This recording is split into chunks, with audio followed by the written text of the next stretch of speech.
Primal cuts and deboning para sa lahat ng mga baguhan at sa lahat ng mga kaliwete, para sa inyo to.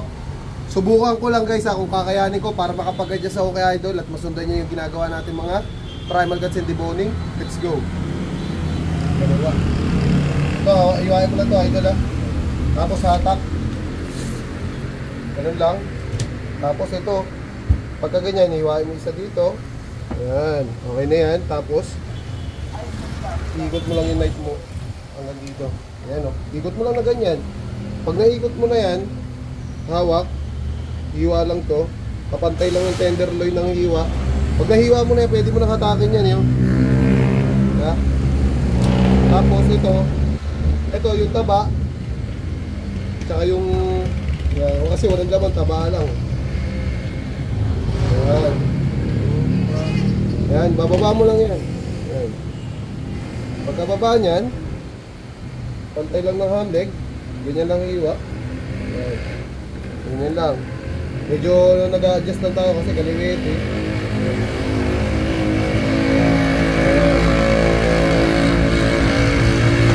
Pantay sa two joint. Ayan, iwa ko lang, pantay sa two joint. Tapos iwa. Kahit hindi akong kaliwit eh, kinakaliwa ko para sa'yo. Ayan. Okay. Ayan o. Tapos hiwa lang paangat paunti-unti. Ayan. Hiwa lang. And then hiwa paangat. Tapos ang gagawin mo, bali na lang. Okay? Ito hawakan to, bali. Ganyan. Tapos tatanggalin natin yung pinakang doktungan. Okay? Okay na tayo sa arm leg ha. 1, 2, 3, 4 sa ibabaw ng fifth ribs. Dahil wala ngang buntot yung ham leg natin, syempre dire-diretso yan, may iwasan tayong buto rito. Iwas lang, likot mo lang yung knife mo. Magkaiba talaga pwersa ng kaliwa saka sa kanan. Okay? Ito na yun. So pagka ganyan na, nahiwa mo na yan, hiwa tayo dito. And then hiwain lang natin to. Paano pa ako mag-pwesto? Pag kaliwete kasi mahirap.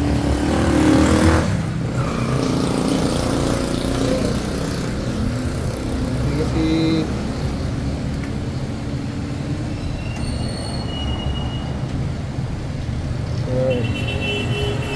hiwain lang natin mga laman ha? Kasi ito yung laman na natitira, hiwain mo na yan pababa. Okay? Ayan. Kasi may shoulder blade dito, tatamaan mo yan sa dulo. Kaya ang mayayari, pag balat na lang, iiwasan mo yan. Ayan, iwasan mo yan.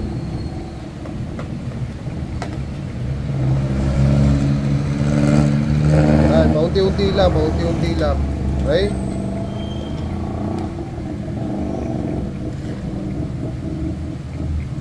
Tapos, pagka kaya na isagad yung knife hanggang likod, sagad natin, hiwa. Paangat ang hiwa, paangat, para hanggang buto.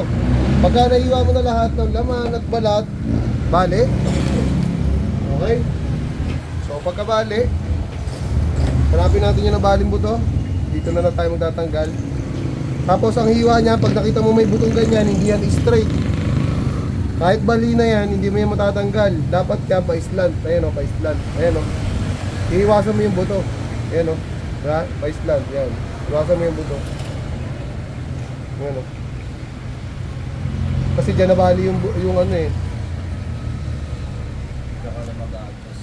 Oo, mag-adjust ka talaga dyan. Okay. So, tanggal na yan. Magkaiba yung sa ano, kasi dito nabali. Pero dito talaga dapat yan matatanggal. Kaya ito, a-adjustin na lang natin yan. Okay. Tapos na tayo sa primal cuts. Pose.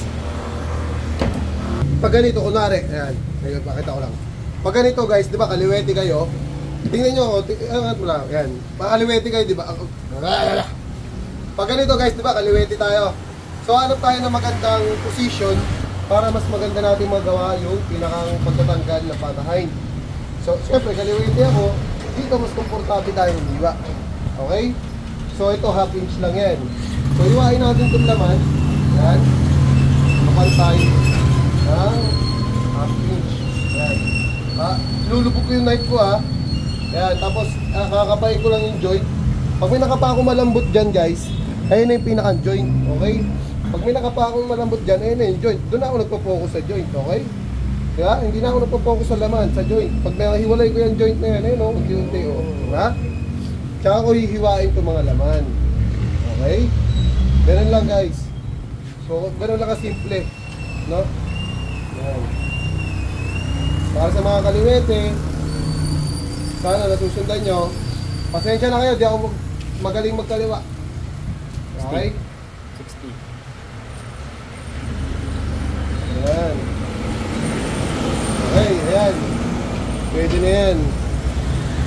Kasi ito, di ba, kaliwete tayo. Ito, kadalasan pag kanan, kanan yan, kanan. So, dahil kaliwete tayo ngayon, nandito nakatapat sa atin ito hawakan natin. Ito yung buto. Yan. Ito, yan. Iwain nyo lang yan. Okay, so pag nakita natin, nakita na natin yung joint, iwain pa natin isa dito. Ayan. Ayan o, ayan yung pinakang joint. So pag lumabas na yan, pinakang joint na yan, pa letter C na hiwa dyan. Okay? Letter C, dulo lang ng knife ha. Pasok mo, dahan-dahan lang, hindi kailangan puwersahin. Mahiwa lang yung pinakang joint, yung litid. O ayan.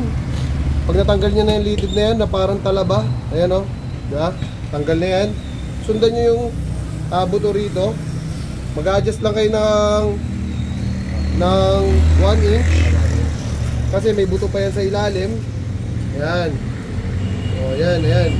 Kasi itong puti na to, ayan o. Ayan o, buto pa yan. Ayan o, ayan. Kung nakikita nyo yan, buto pa yan. Pag tinignan nyo sa ilalim, ayan, buto pa yan. Ayan o. Ayan. Malalim yung buto nyan, kaya tayo nag-adjust ng 1 inch. Para di natin tamaan yon. So ikot ko lang yung knife, hindi ko na iikot yung meat.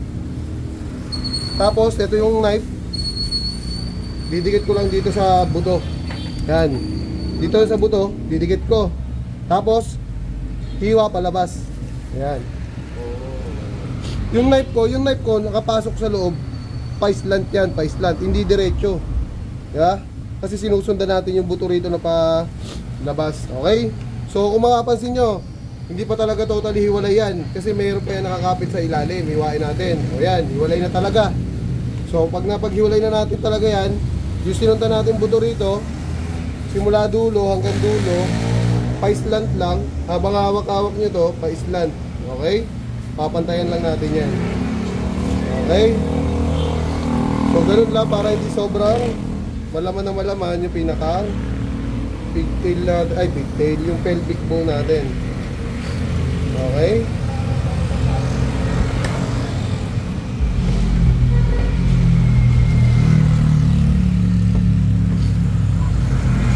Right. So, pwede na yan, pambenta. So itong bias, saka ko na ituturo sa inyo pagka sa susunod, dahil magde-debone sa atin si Idol. Yan, magde-debone si Idol, siya na magpapakita sa inyo yan. Ito, kaya-kaya niya na itong bias na to. Next, shoulder tayo. Ito guys, di ba kaliwete tayo ngayon? Shoulder, dito lagi nakatapat sa kanan pagka nagde-debone ako dahil kanan nga yung ginagamit ko. So dahil kaliwete tayo, ikot natin yan. Ito, dahil walang buntot yung ham leg natin, lalagyan natin ng malaking laman to. Pero pagdating ng trade test talaga, 0-0 talaga yan. Dito nyo talaga kukunin yan, dito. Okay?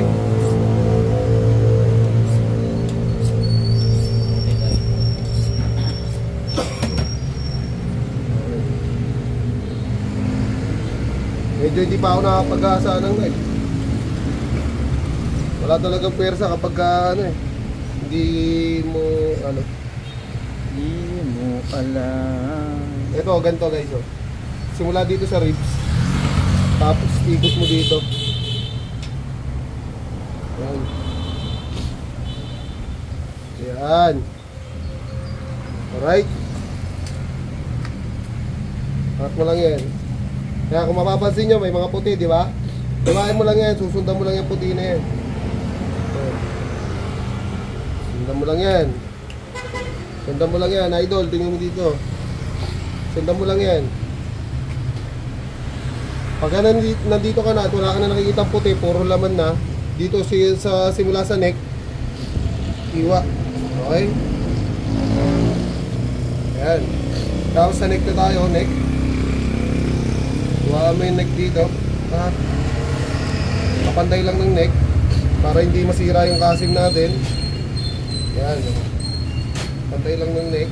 Tapos dito, a-adjust ka na lang ng knife mo sa fork ribs. Pero ganyan lang. Okay, tanggalan natin yung fork ribs natin. Itong exciting part naman, subukan natin itong exciting part ng left-handed. Hindi ginaya mag-steal ng kaliwa. Ang suubod. Tipon pa.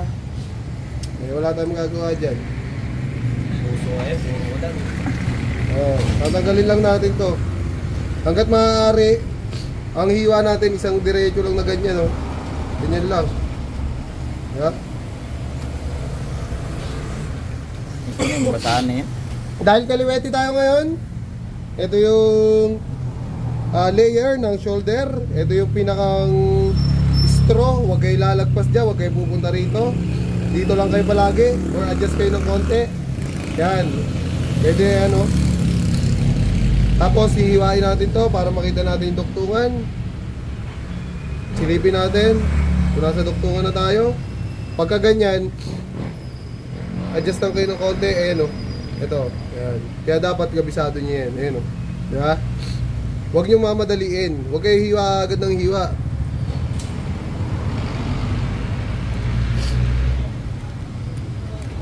Tapos, yan. Pag-iwalay lang natin yan. Okay? Tapos luluwagan natin to. Yan. Okay. Para mamaya pag ginawa ka natin to, kaya na. So, natanggal na natin yung tuktungan ng pata front at ng shoulder blade natin or paddle bone pag natanggal na ng 0-0. Tanggalin naman natin yung mga litid sa ibabaw. Ito dahil kaliwete tayo, tanggalin lang natin to. Ito, yan. Yan. Tsaka dito, pababa lang. Yan, kaliwete.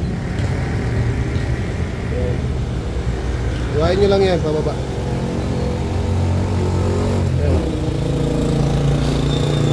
Yan, pag nakita mo, nakaangat na, oh, di ba? Nakaangat na, yan, oh, nakaangat na, oh. Kailangan kakapain mo ng daliri mo na ano, para ramdam na ramdam mo yung soft tissue, nakaangat na lahat. Pag pinasok mo yung daliri mo ganyan, shoot talaga yan. Tapos, ito yung layer na isa. Ayan, yung puti na yan. So, kung gusto mo mas madali, silipin mo yung gilid dito ng shoulder blade. Ito, yan o. Kung gusto mong mas madali, silipin mo yan. Hiwain mo yung gilid ng shoulder blade. Tapos, hiwain mo ito kaunti-unti. Ayan o. Ayan. Ayan. Kasi, kaso nga lang dyan, pagka paunti-unti kasi ang hiwa, masisira yung karne katulad nito. Kaya dapat talaga isang straight. Ayan. Tsaka mo sundan yung gilid. Ayan o. Yan lang. Sundan mo lang yung gilid ng shoulder.